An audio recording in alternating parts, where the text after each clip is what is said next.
ahead. It'll take speed, handling, and nerve of steel to take the win as the Busch North Series heads to Watkins Glen International. Strap in. The racing starts now on Speed.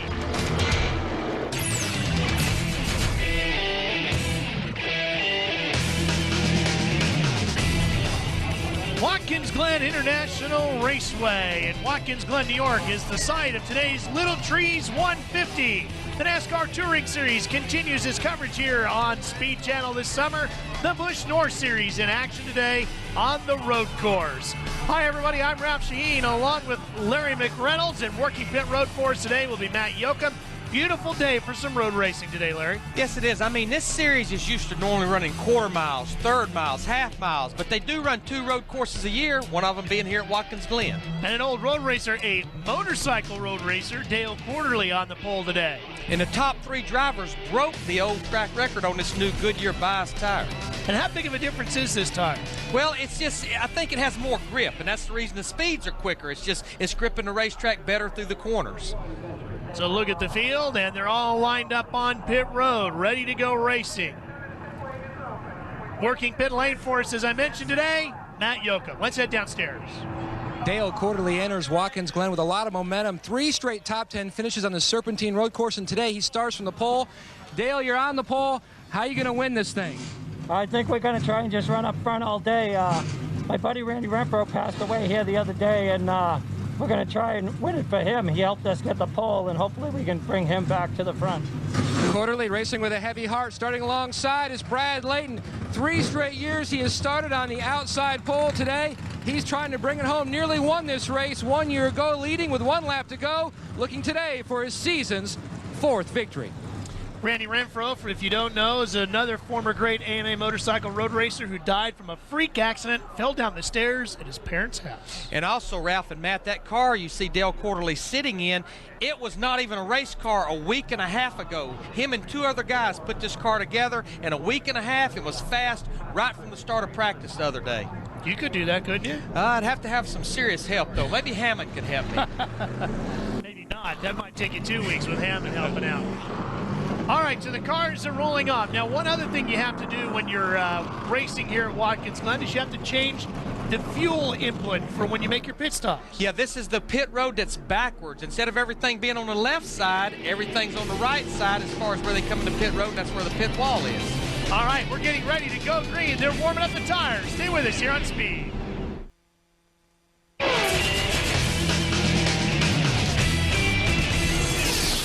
Welcome back to Watkins Glen International Raceway, where the Busch North Series is going to contest the road course today. You know, Ralph, a year ago, the difference at this point of the season between 1st and 2nd place in points was 138 points. This year, the difference between 1st and 6th in the points is 138 points. We've got ourselves a points battle. That we do. 33 cars will take the green flag here today. 62 laps, or just over 151 miles.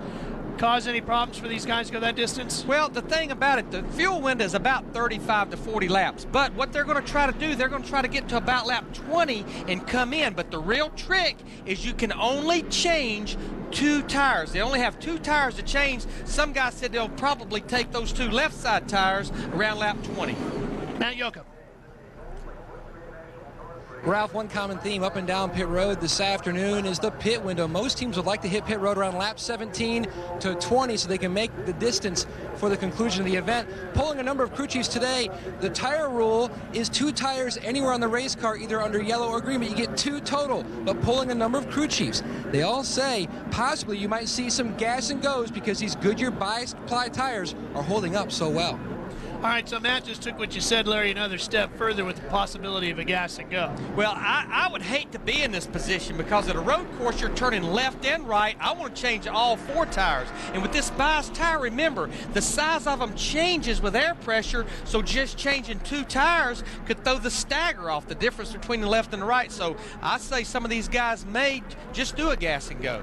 As you're taking a look at the lineup, Matt Koblick is one of the drivers in the middle of that points battle. He's going to start on the outside of row 4. Mike Olson and then the great Andy Santerre has had quite a few victories in the Busch North competition. Actually has 2 wins here and a 3rd win as a car owner last year. And there's Jerry Marquis in row 7 on the outside when he's not leading the Featherlight Modified points. He's over here racing with the Busch North Series. A busy guy. Yes, he is. Always runs well, though, no matter what series he's racing in. We talked about how different the bias fly tire is when you're affected by the air pressures and that sort of things. How about warming this tire up? How much do these guys have to get the tire ready to go racing? I mean, you still want to put some heat in them. That's the reason you see them weaving back and forth. I mean, you don't want to start this race on a cold tire because a cold tire don't have much grip. You get to turn 1, that can be pretty exciting for these drivers. Some of these guys looking like the front end's a little beat up and banged up already. They've been out there practicing pretty hard, I'd say. And unlike the Winston Cup Series, these guys are racing the car that they also race on the short track. They're not going to necessarily have a road course car like you would at a Robert Yates race. Not really. Some teams, though, they do have a road course car. They do run 2 road courses a year, but NASCAR's trying to discourage teams from building just a road course car. The only thing that will let them move, remember, at this road course, you're predominantly turning to the right, so you want everything you can on the right-hand side. They'll let them move things like the battery, the ignition box panel, the fire extinguisher, but for the most part, a lot of the components have to stay the same as it would on a short track. Now, for those of us that don't build road racing cars, or race cars for that matter, how much can moving just a battery to one side really make a difference? Well, I mean, you still have to weigh a minimum of 14, or you have to weigh a minimum of 1,500 on the left and the right-hand side. But when you can move that stuff, what it allows you to do is put the lead where you really want it. In the case of here, you want it low and to the right. Short track, you want it low and to the left. So you still have to weigh the minimum weight, but you can put this weight where you really want it. And trust me, weight low at a road course is critical. Where you want that weight right now is heavy on that right foot because you're about to plant it to the floor. Green flag ready to come out. There it is, and we're off and racing with the Busch North Series at Watkins Glen. And this first turn down at the bottom of the front straightaway, it can be treacherous because you're heavy braking, you're downshifting, you're turning to the right, and it's a one-groove racetrack. Everybody wants to get to the bottom of the racetrack right here. Through turn 1.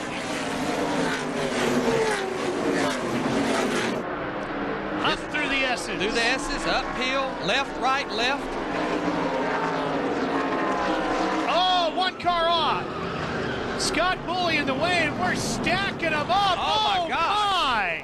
One car up and over the fencing. Wow.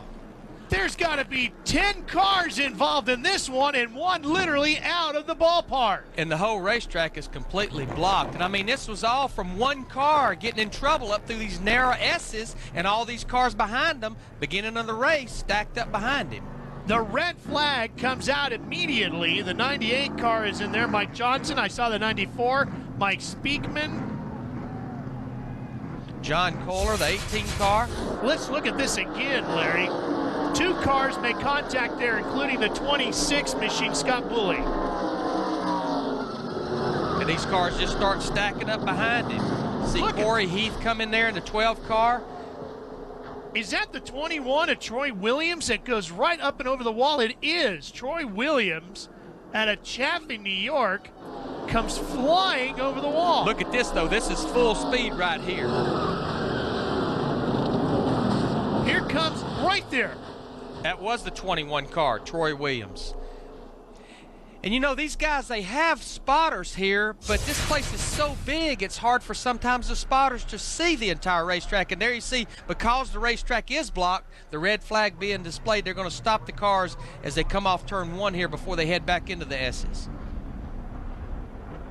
It's a 98 car right there, John Serbone. So the emergency crews are over immediately to start checking on the drivers. You see a couple of the cars moving away. That's Kelly Moore's 47 machine, the Napa car, and he's even got one of the orange cones wedged up in there. He comes in here 4th in the points. This could be a big hit for him. Already had trouble in qualifying. Transmission jammed in 3rd gear, and he had to run the whole lap in 3rd gear, and that's the reason he qualified so bad. Well, you see the high-flying Troy Williams just crawled out of the 21 car, and we'll be right back.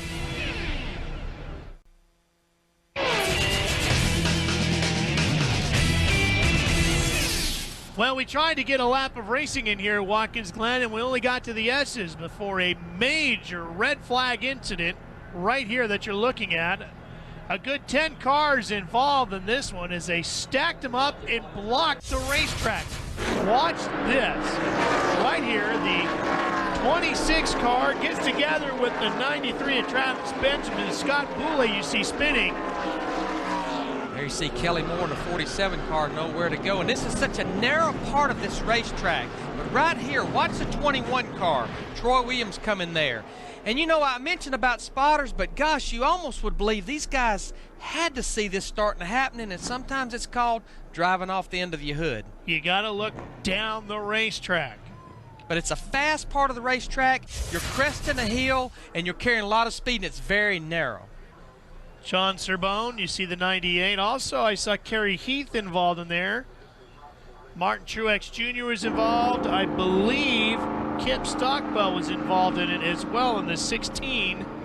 The 47 car of Kelly Moore was in the middle of it, and he's been trying to limp his Napa car back around. Let's go to Matt Yoakum on pit road. Of the 12 cars involved, the 47 car of Kelly Moore has pulled his Napa Chevrolet behind pit wall, and first off, some severe damage to that right front. Yeah, there sure is. You know, we came up the hill there, and the 26 and another car cut together, and when it did, you know, it really caused a lot of havoc there. I looked for the hole, and the holes kept closing up, and unfortunately for this Napa Auto Parts Village Candle Chevrolet, we got some pretty bad damage here, and this is really going to hurt our point situation. We were leading the points a couple of weeks ago, and falling downhill for the last couple of races, so it's just unfortunate. The guy's going to work hard and try to get it back on the racetrack for us. That's one that he really had no choice. There you see the 13 of Ted Christopher involved in it, obviously, as well. That was not Kelly's fault at all. He just had nowhere to go. Let's go back to Matt with another driver involved. And Scott Boulay has brought his car beaten and battered to pit road. What happened, Scott? Well, it's real tight in the beginning. Everybody wants the inside. Actually, it was a real good start for us, and it was going good. Went down through the S's, got just a little tap, but I mean, the speed at this place, it doesn't really look like it maybe, but you're doing over 100 miles an hour right there. A little tap, a little bump, and just got sideways, scraped the front, and then a car hit us, and I saw one fly leapfrogging over me. So we'll fix it, and we'll get it back. I just feel bad for the guys out there in the back of the track. Hope everybody's all right, and, you know, thanks for watching, everybody back in Thomaston. You guys are great. John Kohler's 18 looks like it got torn up in this incident as well. That's the 56 car being towed away. Martin Truex Jr. The last time we saw him had a good run going to New Hampshire. Not today. It's taking 2 tow trucks to get that one back to the pit area. Stay with us.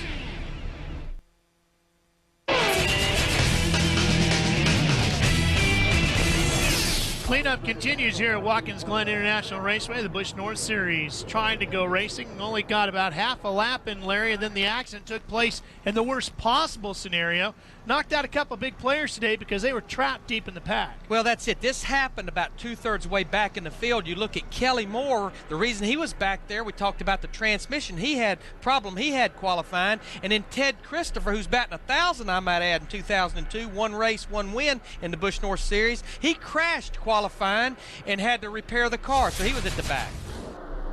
So the NASCAR officials out checking out the racetrack. If you missed it earlier, here's another look at why we're under this red flag situation. But keep watching, because here comes the high-flying antics of the number 21. Up and over the wall and out of the ballpark goes Troy Williams. And standing by with Troy is Matt. Well, the good news, guys, Troy Williams has walked out of the infield care center. What a wild ride. Describe that ride. Well, I don't know if anybody ever went over the ballpark, but after I got out and I started looking around, I says, boy, I'm really close to that tunnel. I probably could have dropped about 20 or 30 feet down. I'll tell you what, I never thought I was going to stop rolling. I mean, the thing just, I got up. I can't even tell you how many times, I rolled on the fence and I kept rolling. And I'm like, you have no idea where you're going. Just hold on to the steering wheel and just close your eyes and wait until the end. Well, the good news is, guys, he's all right. And lucky, I would say. There's the 56 of Martin Truex Jr. coming in. Another one of those drivers that was trapped deep in the pack. Had motor problems in qualifying. I think Matt Yoakum has another story for us. Well, guys, we've caught up with Martin Truex Jr. What happened from your vantage point?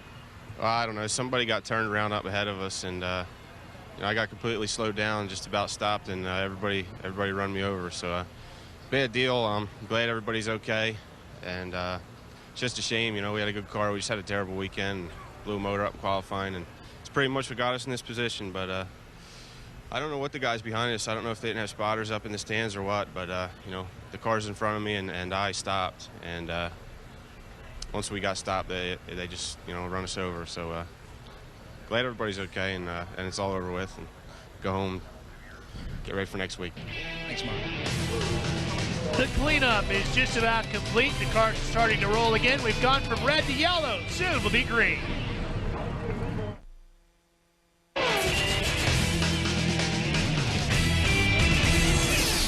We're back to action here at Watkins Glen International Raceway. The cars are rolling on the racetrack once again. Ralph Shaheen along with Larry McReynolds and Matt Yoakum here with you today. Now, Larry, you've had a driver who got started, then he's been sitting still for a long time, and now we're back to green. How do you get this guy going again? Well, it's almost like the start of the race. We have a single file restart. Remember, we really only got about a quarter of a lap run, so this is like the beginning of the race right here. And a challenge and a pass for the lead. Brad Layton in the 55 ducks inside of Dale Quarterly. As we go down into turn 1, we have a new leader. I'm not surprised. Brad Layton, sat on the outside pole. He's never won here. He's come so close on several occasions. Last year, he led almost the entire race into the last corner of the white flag lap. That's where the trouble took place in the opening lap. Everybody's going to get through there okay. And now it's speed down the long back straightaway into the chicane area. Fast part of the racetrack right there. You sling it to the right, sling it back left, back right again. What we call the chicane, the bus stop, or the inner loop, whatever you want to call it. And a trouble now for Jerry Marquis, the Wittenberg University Chevy, slow on the racetrack.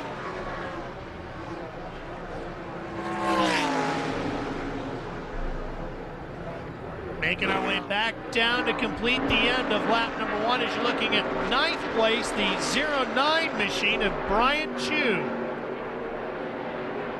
The yellow 09, he's got the 61 of Mike Olson. The Little Trees pack entry, chasing him, challenging for 9th. Heavy braking at the front of the pack. Look at the cars dancing around on the brakes. Well, and it's from being heavy braking. Also, you're downshifting from either 3rd to 2nd. Some drivers elect to even go to the 1st gear right there in turn 1. You saw Matt Kobieluk in the 40 getting inside of Brian Wall's 77 to pick up a spot. There's that battle right there for 5th. That just changed hands. Kobieluk in the yellow and black car waving to the 77. Oh, and there's Marquis. And the caution flag is out. That's probably why he was waving. And what they'll do here, you can have 2 types of caution flags. You can have a waving caution flag in one of the corners, just means there's a problem there. But when you have the full course caution, it'll be standing yellow flags all the way around the racetrack, plus the main caution flag there at the flag stand. This is a full course caution, so the field will slow down once again. Give us an opportunity to take care of some more business. We'll be back for more green flag racing right after this.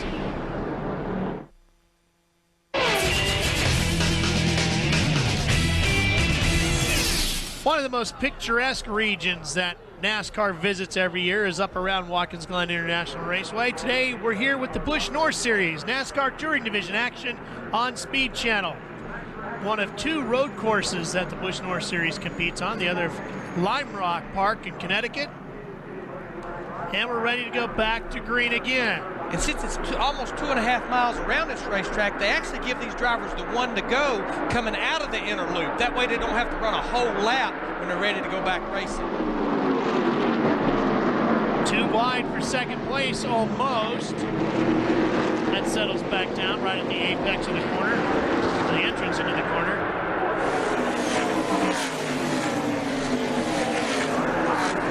That shot there really really gives you an idea just how much speed these cars are carrying through the S's. I mean, and again, as we saw a while ago, it's fast and it's very narrow right there before you go into this long backstretch. And this is one of the few places as they come out of the last corner of the S's where they actually get to high gear. They run an overdrive transmission.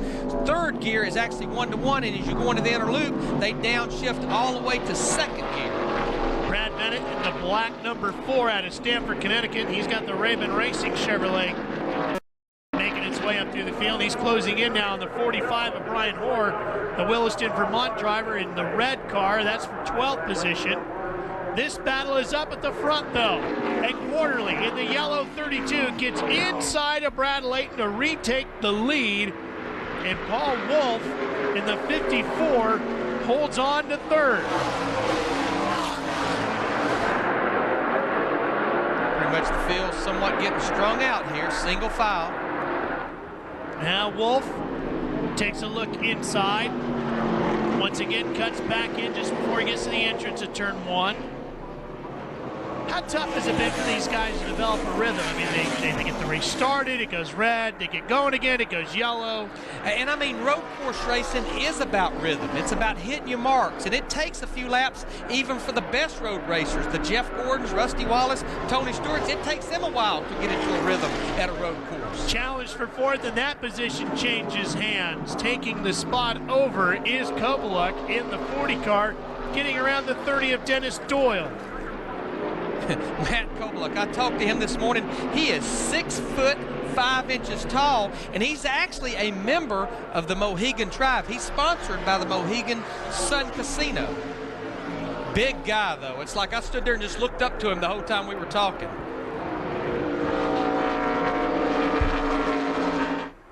Whoa, and dipping a wheel off is a car that's been running in 3rd place. That's Wolf in the 54. Paul out of Milford, New York. He's got that Scott Products Heinz Chevy running pretty strong, but you can't be dipping too many wheels on. But you definitely use all of this racetrack, and it's not unusual to sometimes dip one side of the car off into the dirt. It's just using all of the racetrack that's there and in a little bit. This is not a racetrack that's known for a lot of overly rough stuff once you get off the track. Some tracks have more debris out there than others. This one's more grass than rock and gravel. And the good thing about it, in the high-speed places where you could get off, unlike the S's that we saw the big problem a while ago, a lot of places we have the gravel pit. And what that is, that's to get the car. The bad part is hard to get it out of the gravel pit. The good news is it slows it down and stops it before it gets to that guardrail. You can see those cars really rolling over and sliding through the S's. Toughest part of the chassis right through there? Absolutely, because you're making all of these different transitions. You really have to work with the sway bar package, the front and rear sway bar, because you want to keep that car nice and flat as it makes these transitions. You want the tires on the ground as much as possible.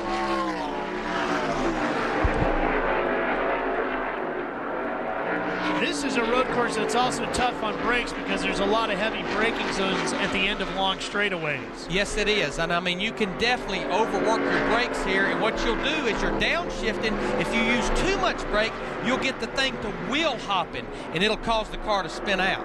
You saw the number 60 of Dale Shaw. He's in the guaranteed overnight delivery Chevy working on the 0 of Bill Penfold. Right there, that is for 12. It's definitely a sponsor that'll catch your eye when you see GOD wrote on the hood, absolutely. But as you said, Ralph, it's a trucking delivery service.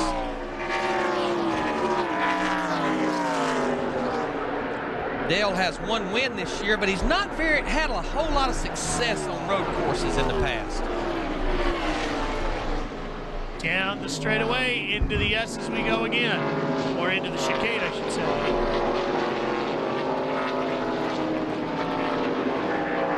And here's another one of those long straightaways coming up. Right here, down to this tight left-hander as they work their way back towards the front straightaway. Battle for 5th taking place. This 77 of Brian Wall gets around Dennis Doyle, takes the spot back, and the Taurus now runs in 5th. We run for commercial. Well, we've stayed green for a while here with the Little Trees 150. NASCAR Touring Series action on Speed Channel today. It's the NASCAR Busch North Series. It's almost like that first incident on the first lap got this entire field's attention. It's like, you know, we can't race very much if we're under red flag. We need to settle down here and let this race unwind a little bit. Well, it definitely thinned out the field. We lost about 10 or 12 cars in that. A couple of the cars trying to get enough repairs done to maybe get back out for some points, but 10 or 12 of them knocked out a chance for the win here for sure. Here, you look at the 40 car of Matt Kobelak. Was fourth here a year ago in this race, but has really made some gains in the points lately. He comes in here second in the points. Layton runs in second in the 55. The 54 car of Paul Wolf is in third, and then it's Kobelak in the 40 back and forth.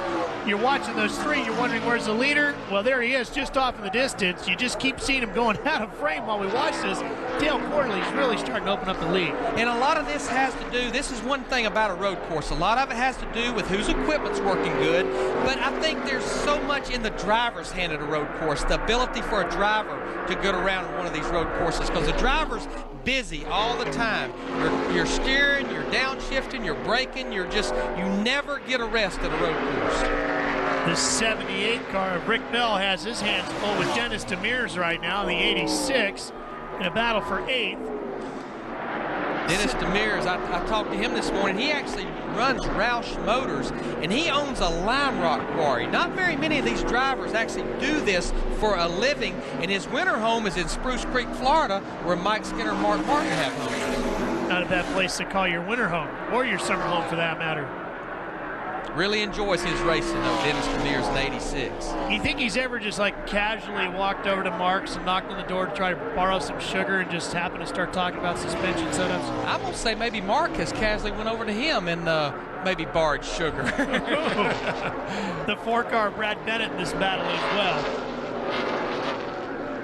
Dennis said he has 2 full-time employees that works on this race team. He runs all of the races on the Busch North Series. Now here's the section of the racetrack. We talked about some sections that are tough on the chassis and the brakes. This part's tough on the engine. Well, this is where you turn the most RPMs up this second longest straightaway. There you see, I believe that's Dale Shaw getting off the racetrack in the 60 car, because you pull third gear all the way up that straightaway, so that's where you turn the most RPMs. Oh, Shaw with a puff of smoke out of the GOD back entry right now. Guaranteed overnight delivery, not guaranteed the engine's going to last right now. You know, road courses are really not that hard on engines. What's hard on engines, there you see more smoke out and there. And a lot of it, yeah. Got big problems there. Big problems. Oh, and a fire, oil line fire? Yeah, I believe that's definitely an oil fire. Now he's trying to get out of everybody's way and off the racetrack as quick as he can. And we'll bring the caution out. And a fire extinguisher, I would think. Now he's going to set the grass on fire if he's not careful. Very dry up here. They've not had a lot of rain up here like most parts of the country. I don't know if I'd keep driving that thing, he's trying to get, is he trying to get over to pit road? Yes, because that's where the safety crew is right there. If the safety crew won't come to you, go to the safety crew. Exactly. So Dale Shaw gets out of the car. Well, that's a veteran keeping a cool head in a tricky situation. He knew exactly where the fire crew was pitted at. And he went straight to him. So we're going to work a caution again. That's going to close everybody back up to Dale Quarterly, and we'll be right back.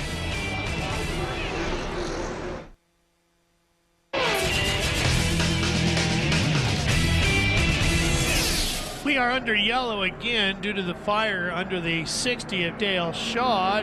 Now, Larry, probably only one pit stop here today if everything goes smoothly.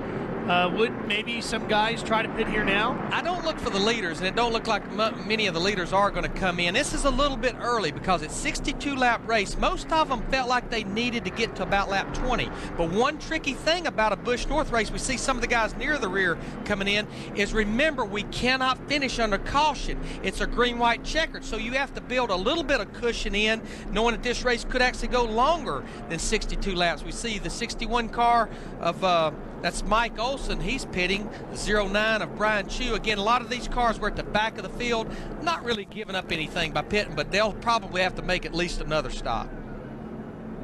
Looks like Tracy Gordon is going to pit here as well as we watch Brian Chu's crew go to work. And again, we talked earlier, different because here you have to come around to the other side of the car because of the way pit road is lined up, and there is Tracy Gordon. Yeah, now they just made a chassis adjustment and putting fuel in. No tires. Remember, Matt talked about it earlier, you can only change 2 tires during this race. The reason the Busch North officials did this, 2 reasons. Trying to cut the cost of tires. Remember, it's a Winston Cup weekend here. They didn't want some of these teams going out there and hiring Winston Cup crews and having to pay a lot of money for them. Looks like a little trouble getting the tic-tac car of Tracy Gordon going out. And problems for Mike Olson. They're under the car as well. Matt Yoakum is there for the report on the 61. Matt? Well, the 61 cars made a stop here on pit road. They have the car up on jacks. They're trying to fix underneath the front sway bar, possible broken heim joint. For Mike Olson, they're going to drop the jack.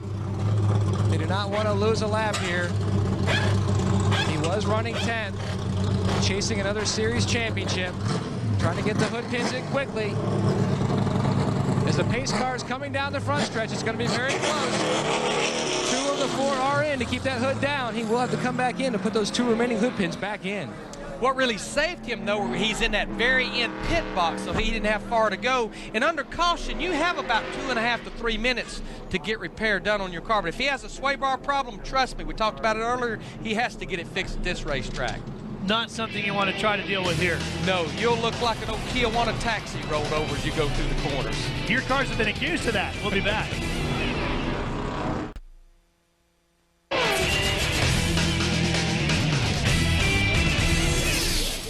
Still under yellow here at Watkins Glen International Raceway. As the field slowly makes its way up through the S's. We've done a lot of yellows. We've even done some red flag situation. How's that going to affect pit strategy as far as guys conserving fuel? Well, I think a lot of them are figuring there's going to be several cautions, and here at a road course, 2 cautions equal about 1 green lap.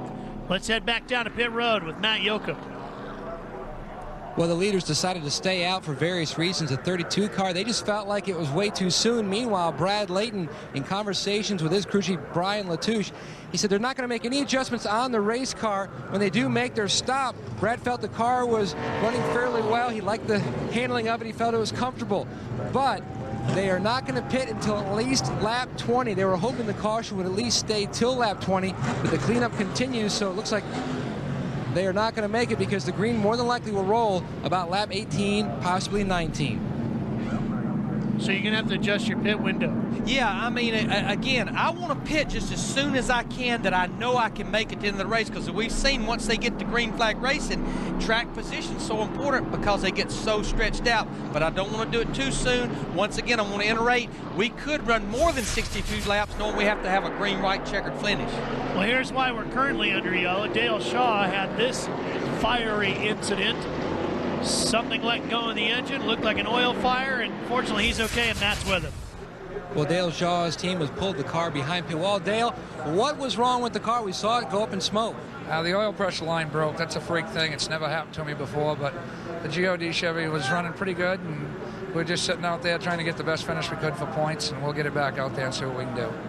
And points is a main concern here. He entered the day 3rd in points, only 53 markers out of 1st, guys. Is that an unusual thing to let go? I mean, yes, it is. I mean, normally you don't have an oil line problem unless something goes up and hits it, or possibly it just maybe wasn't put together properly. But we did see him get off track just prior to that. Could he have just rattled it loose? Yeah, I mean, there's a lot of gravel there. There's a lot of things that could go up there and poke a hole in an oil line or actually yank it loose. Little Trees 150 is green once again on lap 19.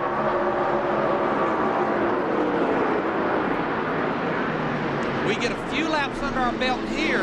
This definitely will put most of the top competitors in that fuel window we keep talking about. They could stop, fill it up with fuel, maybe change those 2 left side tires, and they could go to the end.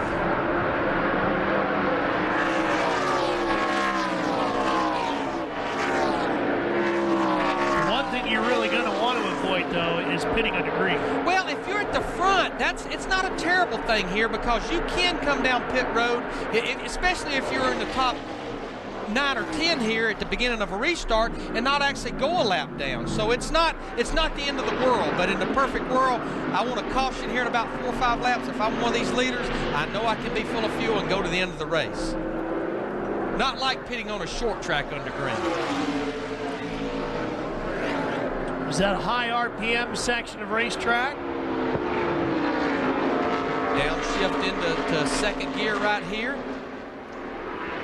Short shoot over to this right-hander and back onto the long front stretch. And then they'll grab third gear as they go back down the front stretch before downshifting either into second gear or, as I mentioned earlier, even first gear at the slowest part of the racetrack right here into turn 1. And that's all downhill right there. And you are very busy getting into this corner. 54 is Wolf. Oh, and he tips the rear up over the curbing.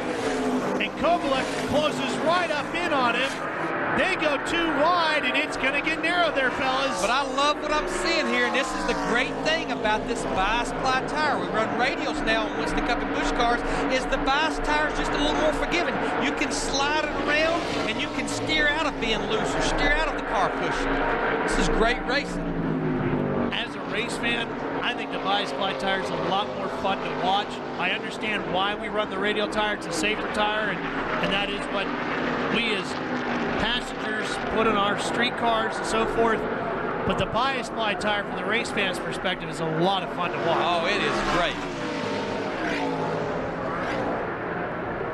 So Kovalek looked like he had them all set up and had to back off a little bit. And that's also allowed Brian Wall to close in on the 77. Yeah, Brian Wall, the 77 car, he won this race here in 1999. He was second a year ago, so he knows how to get around this racetrack.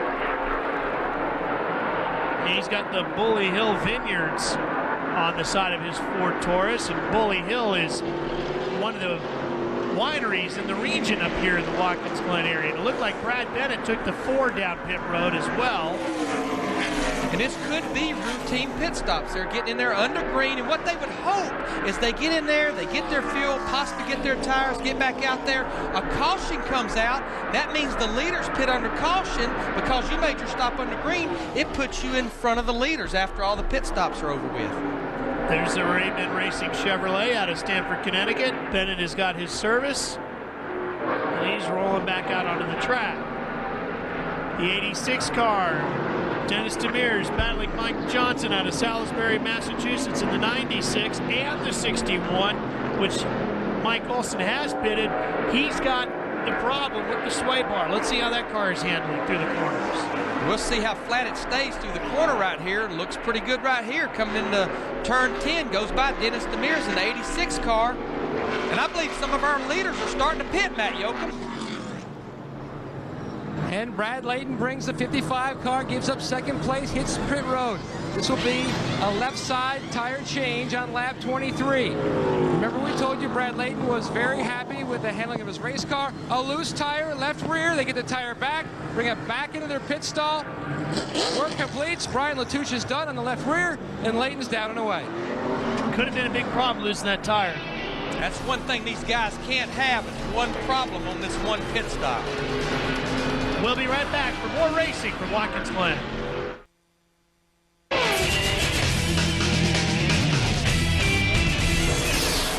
There's the man who's pretty much dominated the front of this race today. Number 32, Dale Quarterly out of Westfield, Massachusetts, to Land O'Lakes Chevrolet. He's pretty much lit this whole thing. When I talked to him this morning, he's giving a little bit of sign, a little wave right there. I'm not sure exactly what he's signaling. He may be signaling that next time by, I'm coming to the pits, but he looks so tired this morning. These guys have not recovered. Here we see the 77 car come to pit road. That's Brian Wall, but Dale looks so tired, again, from putting this car together, working night and day for a week and a half. So the Bully Hill entry is down on pit road. He's going to take on left side tires. Remember, only 2 tires. Here comes the gas as well.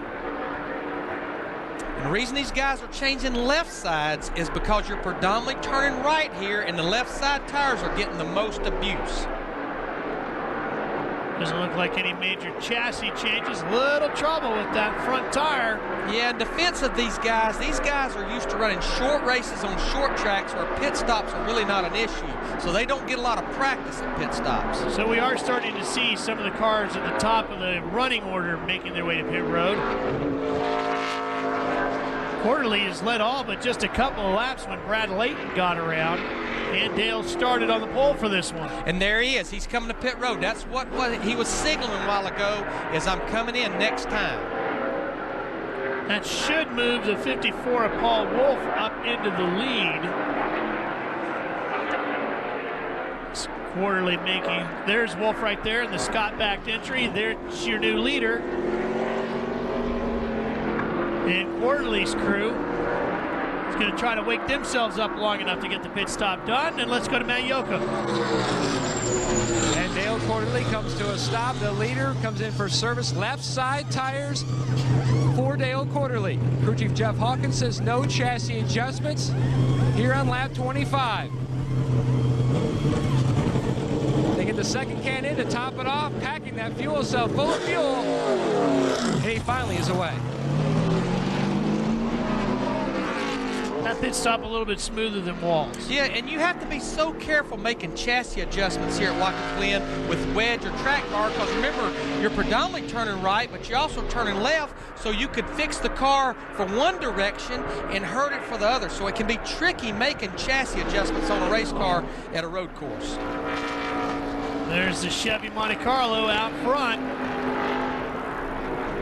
Paul Wolf, Milford, New York driver. Finished third here last year. And there's the only other two cars that have led here today, Brad Layton and Dale Quarterly. They are now running nose to tail on the racetrack again. Quite a ways behind the leader, but not to worry. They're still on the lead lap, knowing most of the cars in front of them still have to make a pit stop, whether it's under green or under yellow. Including Wolf. Absolutely. Quarterly on the outside, now cuts to the inside. Little crossover move right there, headed into turn 10. Pretty slick move, and it's going to work. I tell you, the 32 car Quarterly, he's going to be tough to handle today if he don't have a problem. But you know, I was talking earlier, a road course is really not that hard on engines. I said that about the time Dale Shaw blew up, but what really can get the motor in trouble is a driver missing a shift, either on an upshift or a downshift, and over-revving the engine. It really don't turn that many RPMs. Ever see the 17 car? That's Ed McDonald. He was one of the cars that was involved in that big wreck on lap 1. They made somewhat repairs to that race car to try to get out there and at least finish this race. He's sponsored by Billingham Sheet Metal, so he's going to need to talk to his sponsors about a little help. Not much sheet metal left on that race car. Meanwhile, Quarterly and Layton continue to battle.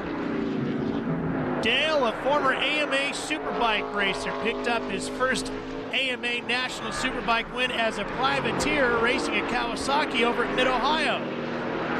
Not many guys was very successful doing motorcycles without factory support. And I happened to be there that day, and let me tell you, the party in Victory Lane was a pretty big one. Everybody came out to congratulate Dale on that, because it is a massive accomplishment when you can stop the factory efforts. Oh, and Layton is off course. I think Quarterly maybe has Brad Layton what we call overdriving your race car, and that's something you cannot do at a road course. A lot of times slowing down and smoother is much faster than overdriving it. So Brad Layton has to gather up the car and himself to find that rhythm once again. Stay with us. We're coming back to Watkins Glen. More Busch North.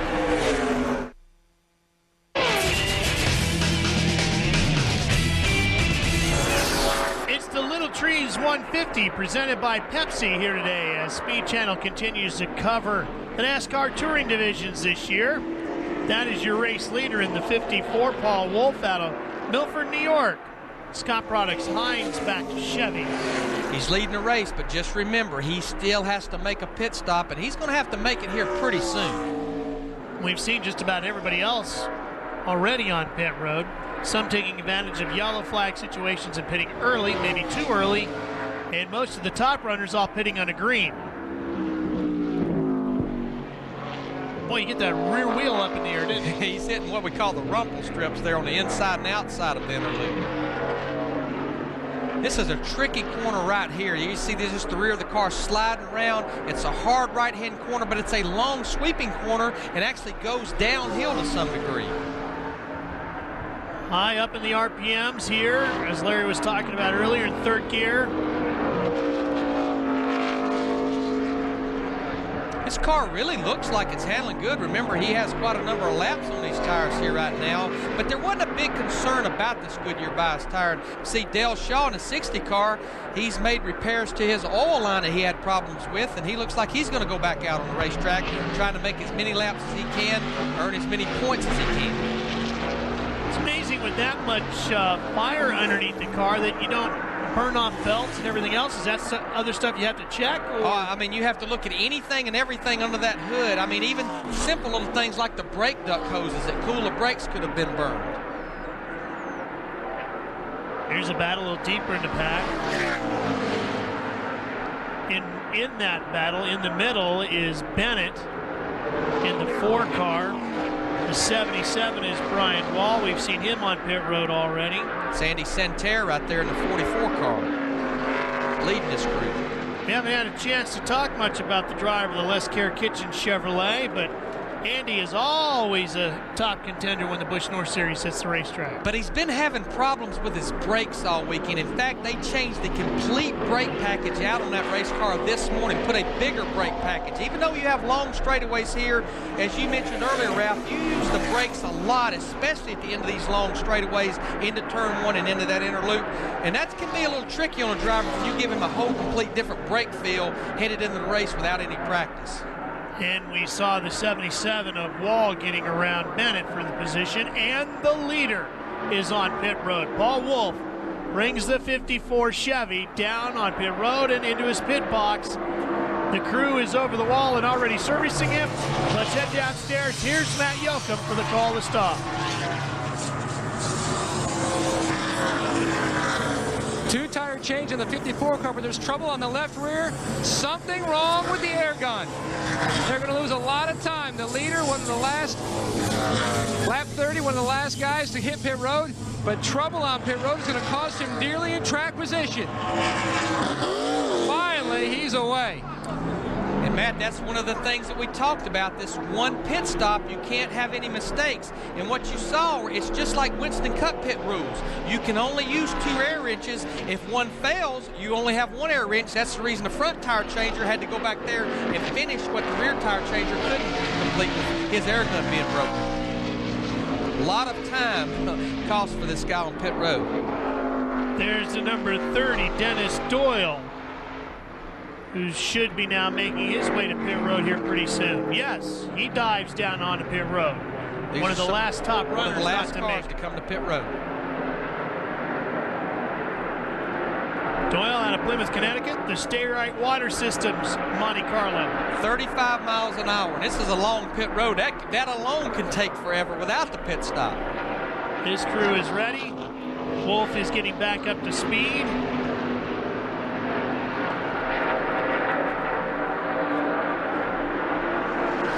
Again, with the lead that he had, with 2.5 miles around this racetrack, and it taking almost 1 minute and 20-something seconds, he's still on the lead lap, but he lost a lot of ground to those other guys.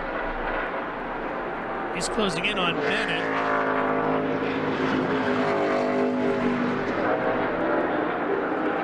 Boy, he likes getting up on those rumble strips, doesn't he? He's using all the racetrack, absolutely. But right now, to make up some of that lost ground, he has to use all the racetrack.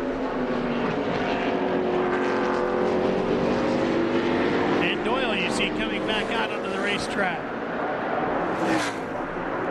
Yeah, he's going to make that corner a little bit tougher for Wolf. And the battle between Wall and Santerre continues.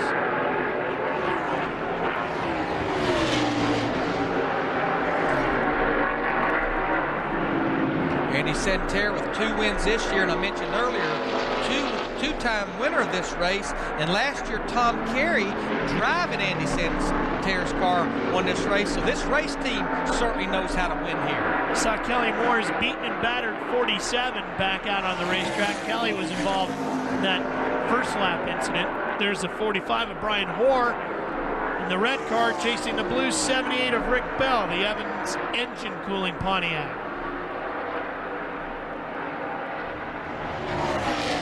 In fact, that is the only Pontiac in the entire field here today. Let's go down to Matt Yoakum with the potential for a black flag. Throughout, the situation has gone from bad to worse for Paul Wolf in the 54 car. Speeding on exit of pit road, he will now have to do a drive-through penalty. Drive at pit road speed the length of pit road. So now his chances for victory have taken a huge, huge hit. And just remember, this is the new penalty rule for speeding on pit road, whether it's coming in or going out under green. All this was stimulated from way back at Las Vegas with the problem with Sterling Marlin on pit road. Now, if you exceed the speed limit of 35 coming in or going out of pit road, what you have to do is the next time by, just drive through. You don't have to stop in your pits or anything, maintaining that pit road speed of 35 miles an hour. But this is really going to cost. He needs several caution laps to catch him back up. You talked about how long pit road is here, 35 miles an hour. Boy, that's a long way. Like you're barely moving, especially when you have to do it twice. So Wolf trying to get something positive headed his way. We'll take a quick break and come right back.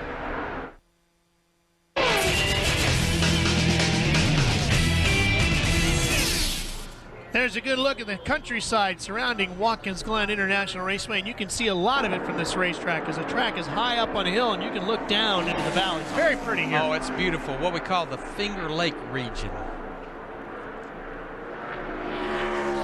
These guys have their fingers gripping the steering wheel right now. The 78 machine of Rick Bell, the blue car, holding on to the slot over Brian Orr. And Orr has really been working the backside in that red number 45. He's been working him for several laps. Talked about the 78 car being the only Pontiac in the field. Oh, we got a car upside down. This is in the S's again. The 86 car, Dennis Demers. And look at the guardrail. I mean, he has definitely hit that guardrail hard. But the good thing about it, remember, guardrail moves. It absorbs some of the energy. Guardrail will tear a race car up, but it definitely takes some of the energy away from when that race car hits it. Dennis Demers out of Shelburne, Vermont, the Wheelan Shelburne Limestone-backed Chevrolet Monte Carlo. Wow. That was a hard hit. Talked about Dennis earlier. I talked to him this morning. He owns that Lime Rock quarry. He just enjoys racing. He loves racing the Busch North Series. There you see him. He's out of the car. Oh, that's great news. Yes, it is. Dennis Demers, there you see him unzipping the fire suit. Remember, the Busch North drivers, they have to use all of the same things that Winston Cup and Busch drivers have to use. They have to use a head and neck restraint device, so all of the safety things. And there you see they're going to display the red flag again. I'm sure it's to repair that guardrail over there that's been tore up so bad by Dennis Demers. Look at the front of that car. He stuffed that left front right into the guardrail, Larry, and it looks like it just ripped it open like a can opener. But that race car, when you see him standing by the guardrail, that race car, as we say, did its job. Wow. Well, the field is under a red flag condition again. We're coming back.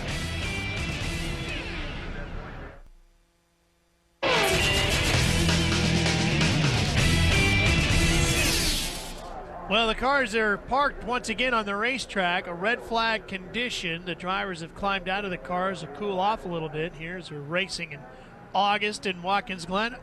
Oh, some of the kids helping out, handing over some drinks.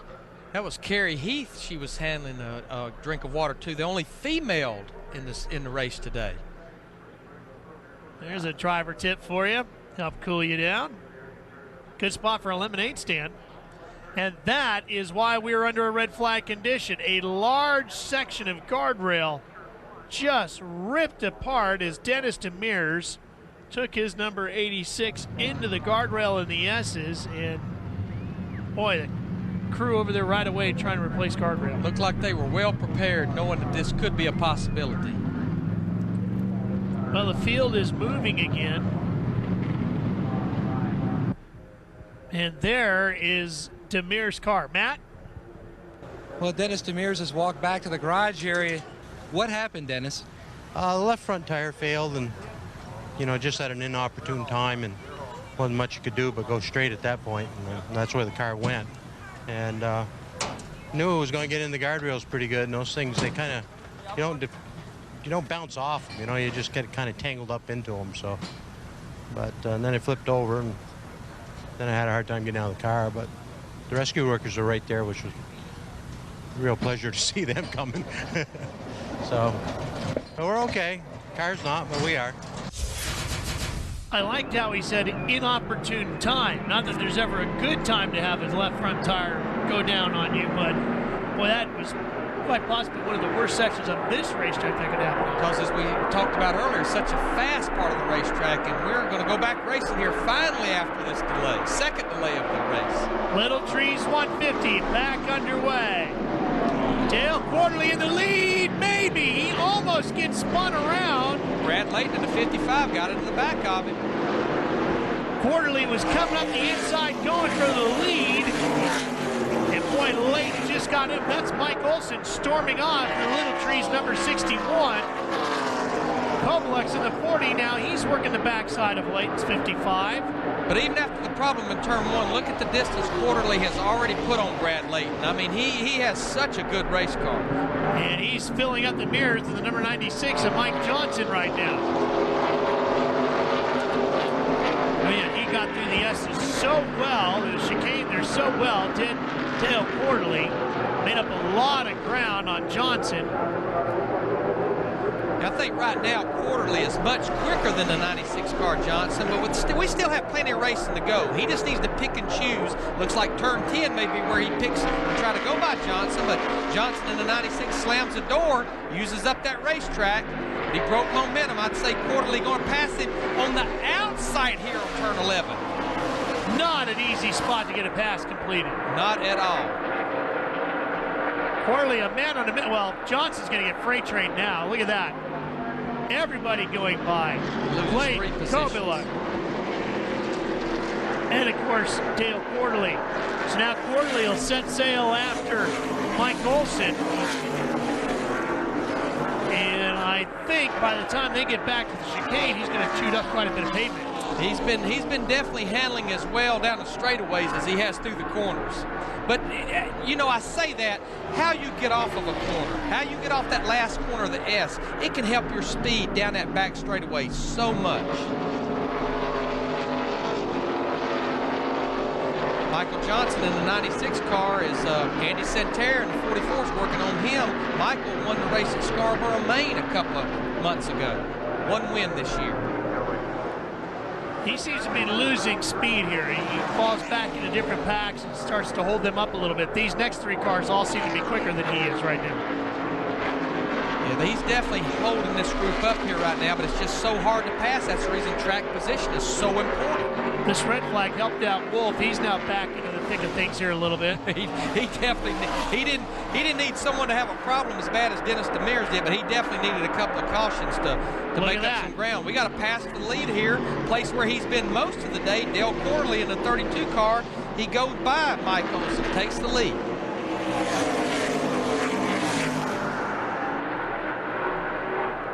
Top four has really put some distance back on fifth place. He accomplished all that in one lap, did Dale Quarterly. Ran him down and passed him. Still have a lot of racing to go, but if he don't have a problem and he don't make any mistakes himself, like overdrive his race car and get off the racetrack, he's going to be tough to handle.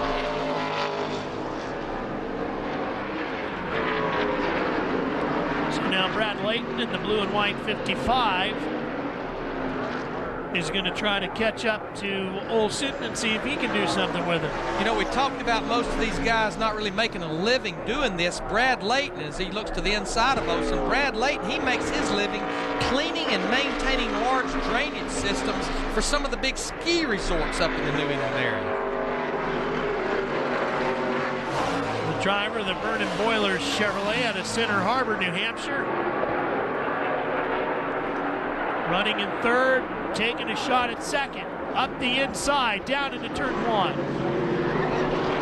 Got it. That's the perfect way to pass, especially getting into turn one. Move to the inside and just out-brake them. Not overdrive, but just out-drive them down into turn one just a little bit and take that inside position. They're at your mercy then. There's nothing they can do about it. Now Olson sees Matt Kovalek in the rearview mirror. And Kovalek's coming hard. He's thinking about the inside going to the chicane. Can't get that done. Olson shuts the door there, gets that inside line. Olson just can't, his car, it seems like it's not turning very good on the exit of the corners.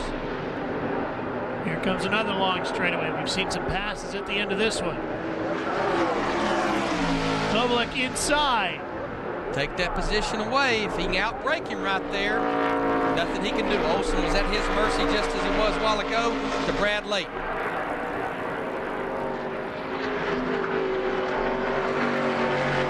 You know, the thing I want to mention as we look at Olson in the 61 car, he was the car that pitted back on lap 14. I still question, can he go the distance without pitting again? The only thing he may have going in his favor is if we have enough caution laps to make up that difference. As I mentioned also earlier, 2 caution laps equal about 1 green flag lap as far as the amount of fuel you use. Tires maybe a little used up as well? Well, again, just talking with a lot of the crew chiefs and drivers this morning, yeah, fresh tires are definitely going to be better, but it's not a big difference in tires from about lap 14 to what you would maybe at lap 25. Mike Johnson in the 96 has been doing everything he can to keep that Johnson Lumber Ford into a high top 10 position. He's got 8th right now, but Brian Wall is running him down. And Wall gets inside going to the chicane, skips over the curbing, and takes a spot. Oh, and Johnson has big problems as Bennett gets into the back of him. Johnson in the 96 car, he definitely has his hands full with that race car.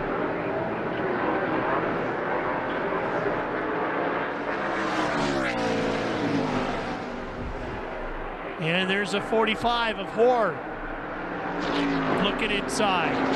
Oh, smoke out of the back of that car. Yeah, I think what that was, I think that might have been brake smoke. He smoked the tires getting into the corner, overdrove the entrance of that corner. Look at the 78 sliding the rear end around too. Rick Bell coming off the last corner. Now he moves inside. Whoa, we got one off. Bill Penfold spins at turn 1. We stay green, no caution. Bill Penfold. I talked to him this morning. First time I've ever met him. He has to be the most colorful driver I have ever met in my life. I don't know if anybody enjoys life as much as Bill Penfold. And asked about 24 questions at the drivers' meeting. But it's almost like the officials were expecting it. They said he always makes our drivers' meeting interesting. Well, it made turn 1 pretty interesting for a few minutes. There's your top 3. Kovalek in the 40 is in 3rd. Layton is in 2nd, just in front of him. And then the yellow car off into the distance is your race leader, Dale Quarterly.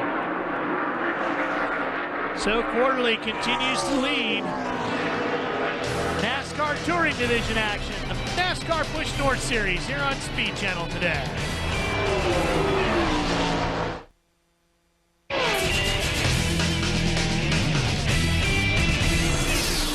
Welcome back to Watkins Glen International Raceway, NASCAR's Busch North Series, along with Larry McReynolds and Matt Yoakum. I'm Ralph Sheheen.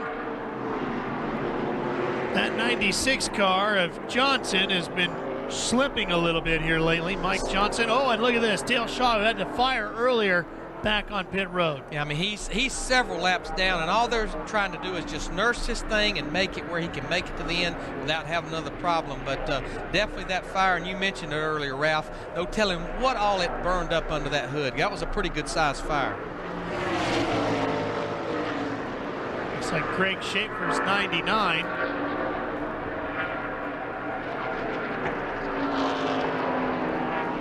There's Johnson.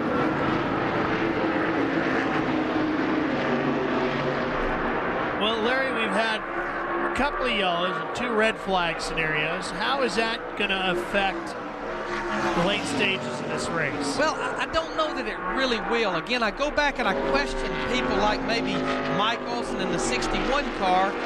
you know, pitting early as lap 14, and I know we keep talking about that, but I think that's a big issue. We pretty much know that Quarterly and Layton and Kobelak, those guys can make it to the end, but some of these guys that pitted well before lap 20, I question, are they going to have to make another pit stop? There's Hoare in the 45, and he's got Greg Schaefer in Hatboro, Pennsylvania, the right-way electric Chevy, the blue 99 closing in. Santerre inside of Olsen going into the chicane. No. Olsen shuts the doors. They enter the bus stop inner loop. You just have to be so careful there because, I mean, you're making 4 corners just, I mean, in about 2 or 3 seconds time. So you just have to be careful that the guy don't shut the door on you and pinch you off and end up with both of you in trouble.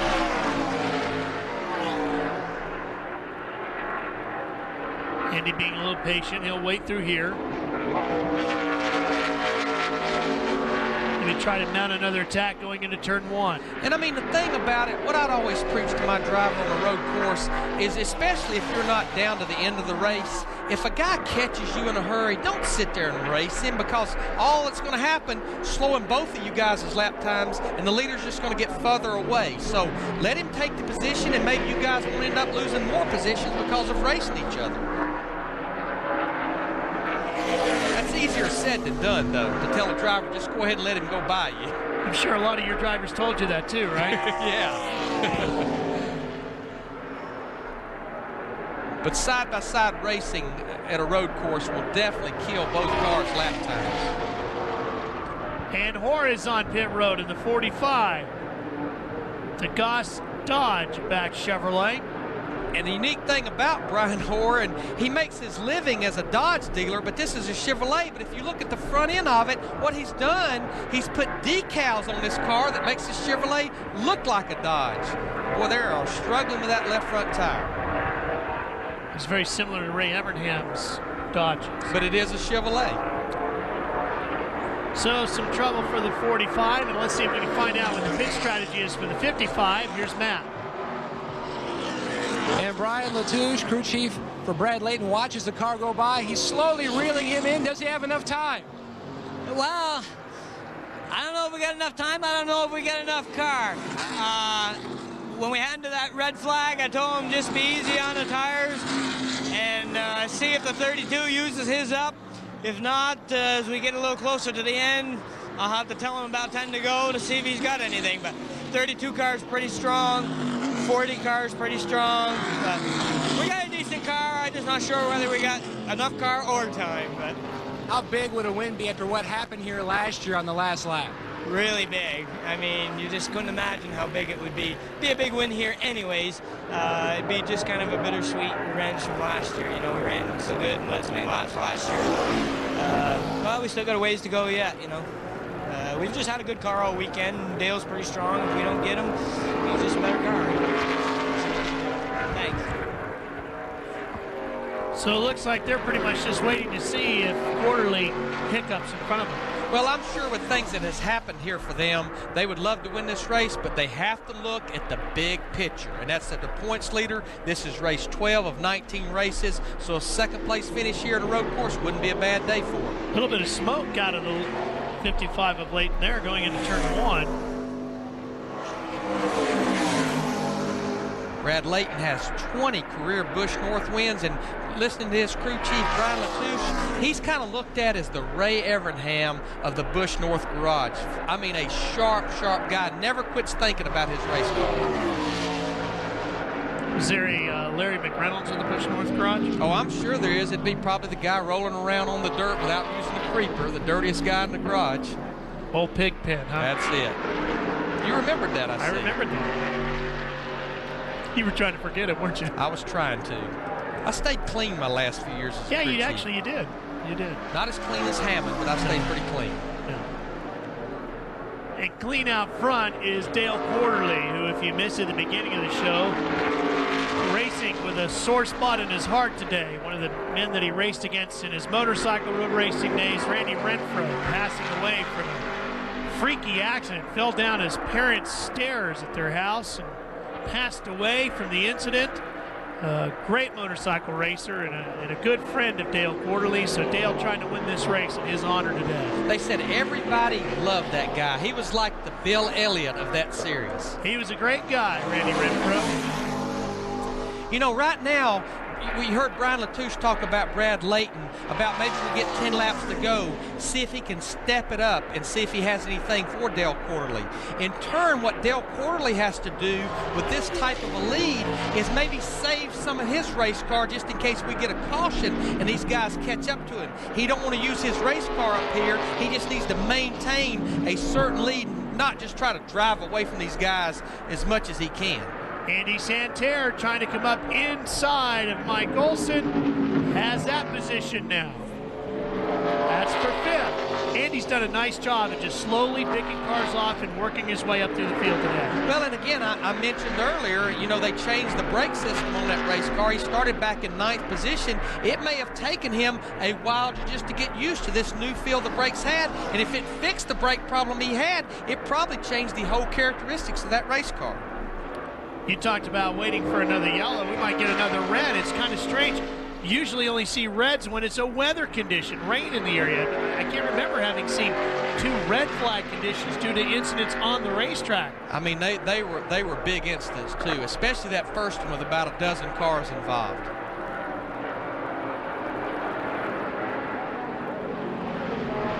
Santerre trying to pull away now from Olson.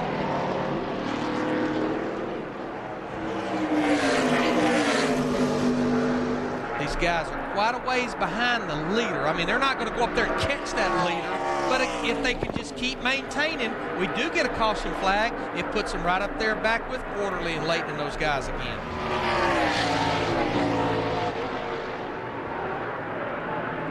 One thing about Andy Santerre is he's very easy on his equipment.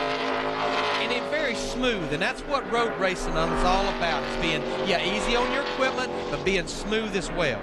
There was Dennis Doyle in the 30 and the 77 of Brian Wall. They're running in 7th and 8th. Part of that with Andy being so easy on his equipment is he's been an owner driver for so long and having to take care of so much of the equipment himself. You'll learn to be easy on your equipment so you don't have to fix it or pay for it. There's the key right there. When you're paying the bills, it can make a difference in your driving style as well. Saw Wolf up in front of these cars here. Wolf should be in 4th. And you mentioned it earlier, Ralph. I mean, here is a guy that had to make a green flag stop, had to make a drive-through because of a penalty.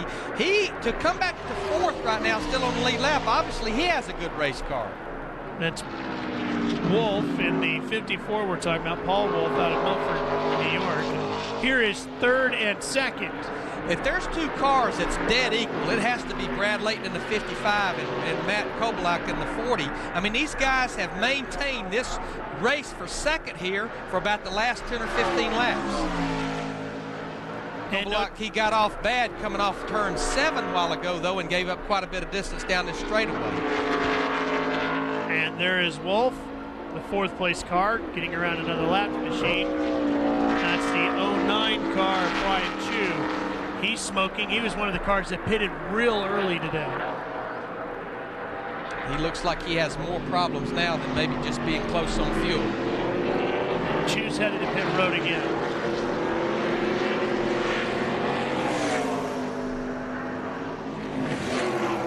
Field pretty much strung out almost all the way around this 2.5-mile road course because we've been green flag racing for a number of laps.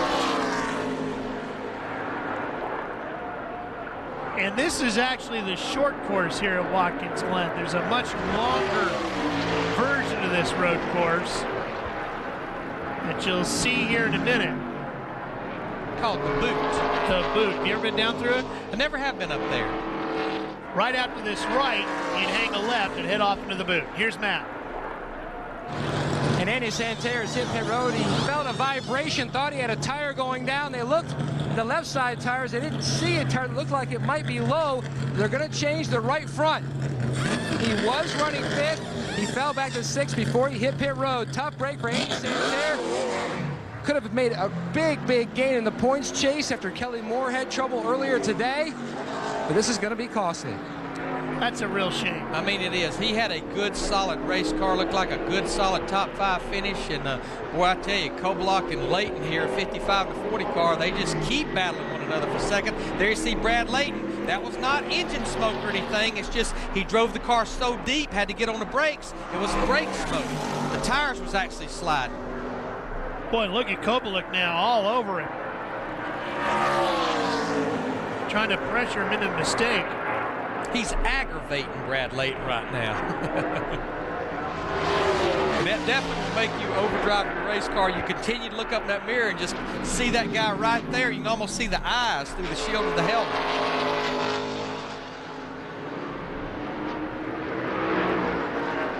No problems for Quarterly.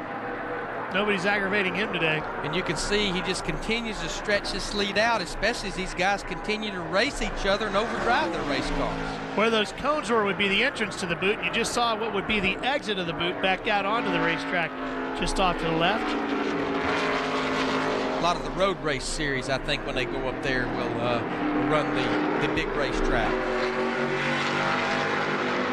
Koblock really starting to swing the Mohegan Sun Casinos entry around.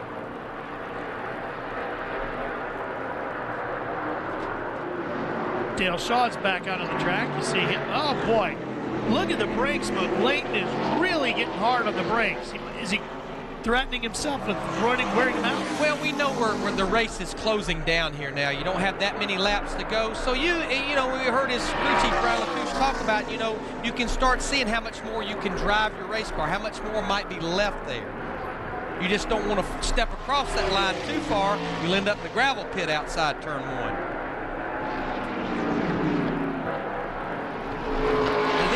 Busch North Series, but really the only difference in these cars and the regular Busch Series cars, a lot of these teams purchase cars from the Busch teams, is they're just a little bit lighter, about 200 pounds lighter, and the compression ratio on the engine is just a little smaller, a little less horsepower. These teams that get about 3 to 4 races on their engines with the 9.5 to 1 compression versus 12 to 1 like Winston Cup and Busch.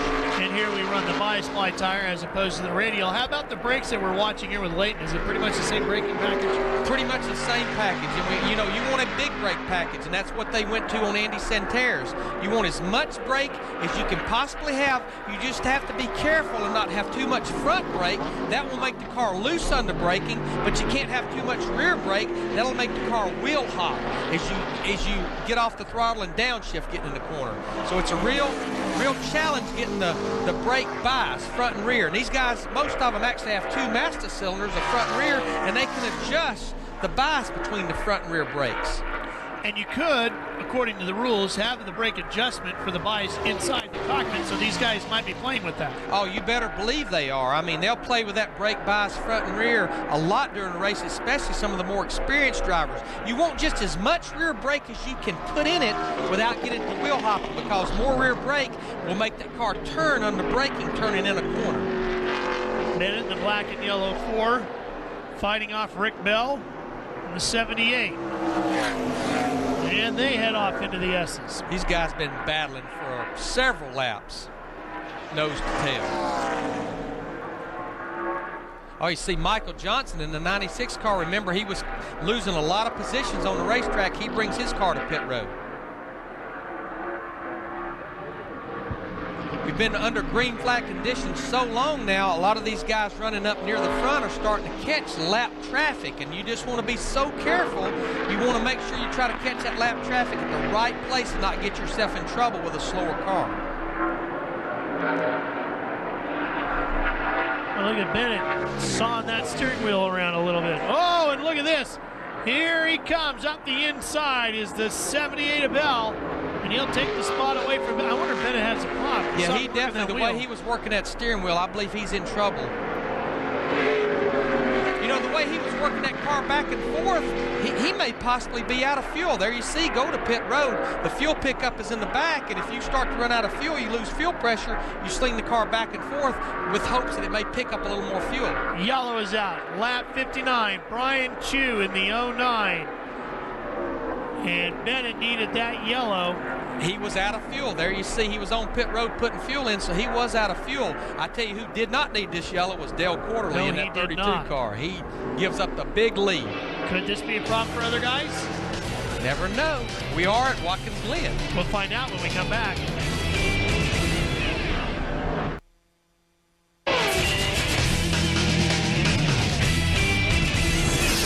Welcome back to the Glen, Watkins Glen International Raceway. Dale Quarterly is your leader in the 32. And we should be just about done, but we're not.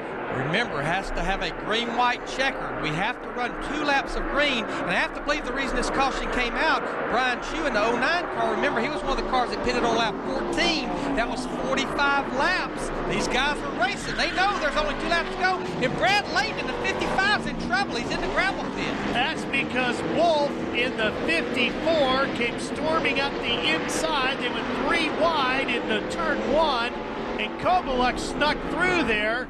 But let's see if we go full course caution again. I think the caution is out. The problem could be, remember that gravel pit, I talked about it earlier. I don't know if Layton can get his car out. He's probably going to be stuck in this gravel pit. And that's why we're going to have a full course caution. Look at this. It's called 3 cars going for 1 hole. And look at Kovaluk in the 40.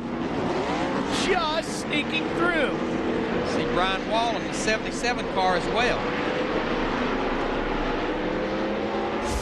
So Quarterly is going to have a shot at victory delayed a little bit longer. You see, he cannot drive that car out. They're going to have to pull him out with a wrecker. So, I mean, this is really going to cost our points leader. Tough break for Brad Layton. All right, anybody else going to have a fuel issue here? We may be looking at one right now. Rick Bell in the 78 car. A lot of these cars pitted on lap 14, and we're going to go beyond 62 laps. I mean, we have to get 2 laps of green flag racing in, so some of these guys may have made it had it have been a 62-lap race like anticipated. There's Layton getting pushed off. Oh, this is going to really, as tight as this points battle is, this is really going to hurt him in the points. And a push truck for Bell.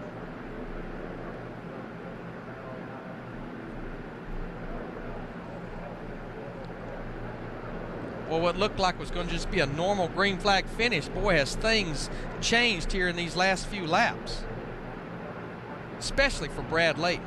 Well, how about our leader Quarterly? Is he going to be in potential fuel trouble, do you think? I don't think so, because he pitted up there around lap 25, and unless we run 10 or 15 laps here, I think all these guys should be safe on fuel. So those guys that pitted before lap 20, I think that could be in trouble, as the 78 car right here, Rick Bell, is. And he should be quicker than Kovaluk.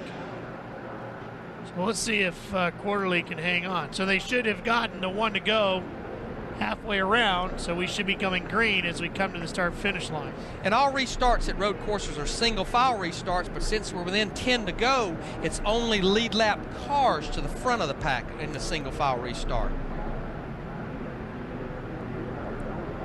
All right, so the pace car is making its way around. We'll take care of some quick business and come back for the finish of this one, the Little Trees 150 from Watkins Glen. Stay with us.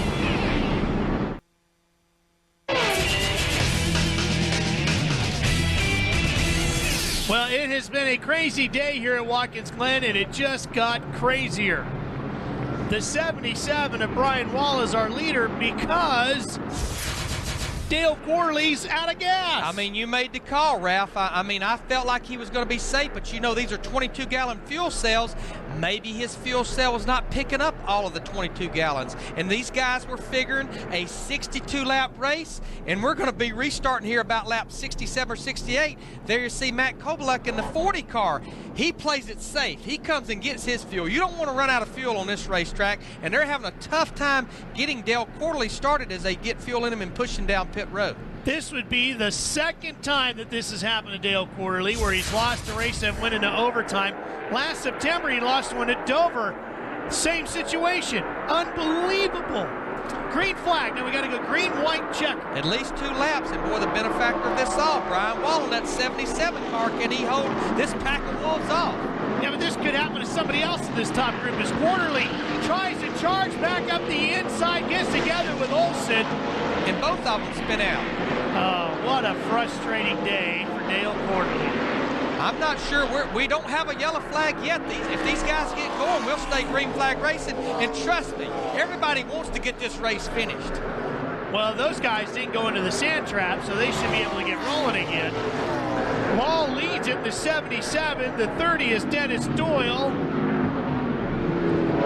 Bennett's up there in the 4 car, and the 99 if Schaefer is up in there. He's running in 3rd. And what a change of events, because really the 3 or 4 of the best cars all day long, they're out of the equation right now as far as racing for the win. If we can make it around, we'll be coming to the white flag this time. 1 lap to go.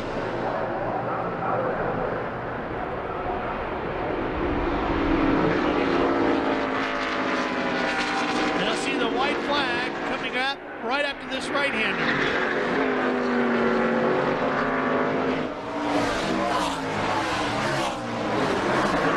There it is. 1 to go here in the Little Trees 150. And Brian Wall in the 77 car, he just needs to be smooth. Don't overdrive the entrance of the corner. Just be smooth. Everybody getting a little crazy fighting for those last couple of spots back there. They saw that white flag. There's only 1 lap of racing to go. This is a good run for Dennis Doyle in this 30 car. Well, Schaefer's closing up on him a little bit. Let's see if he can do something with him as they get down to the chicane. Here comes Schaefer. He's definitely closed in. Just have to about run single file through the inner loop right here. Maybe at the end of this next straightaway. And Bennett getting into the backside of Schaefer into contention for that spot now. Oh, look at Bennett moving. Look at Koblik in the 40 car. He knows he has a good race car. He's trying to use it all up. He's back to about the 6th position, but I don't think he's going to have near enough time. Lost a lot of ground there off turn 7. He was headed straight for that barrier, was Koblik. To the checkered flag, the winner of the Little Trees 150 is number 77, Brian Wall. The Bully Hill Vineyards Ford takes the win. And that is a happy group. And they should be. And you have to feel so bad for Dale Quarterly, who absolutely dominated this race, and then runs out of fuel in the very end of it. So it's Wall, Doyle, Schaefer, and Bennett. Quarterly, a very, very frustrated 11. And there's another frustrated person. Brad Layton ends up 12th. But I tell you, it could have been a lot worse. When you're stuck in the gravel pit and you come back to finish 12th as a points leader, all is not bad. Taking a look back through the rest of the field, remember a whole bunch of these cars got knocked out in the opening laps. Let's head downstairs where Matt Yoakum is in victory lane with the winner. Brian Wall crawling out of the car. Matt? And Brian Wall unbuckles, climbs out, scoring his 2nd win here at the Glen. Wow, you survived a couple green white checkers and fuel to win. Boy, I'll tell you, I said we got so unlucky with that flat on the red flag, and man, I said, we're so unlucky we came in and topped it off for fuel to get the tire, and that paid off. Feel bad for Dale. He had a heck of a car today, had it all weekend, but it's good to be in victory lane. You can't beat that. I got Bully Hill as a sponsor. It's their track, and I can't say enough for them and my wife and my family, and what a team. We stuck together this week. It's been awesome. Congratulations. Brian Wall scores his season's first top 5 finish, and it's a victory in the Bully Hill Vineyards car.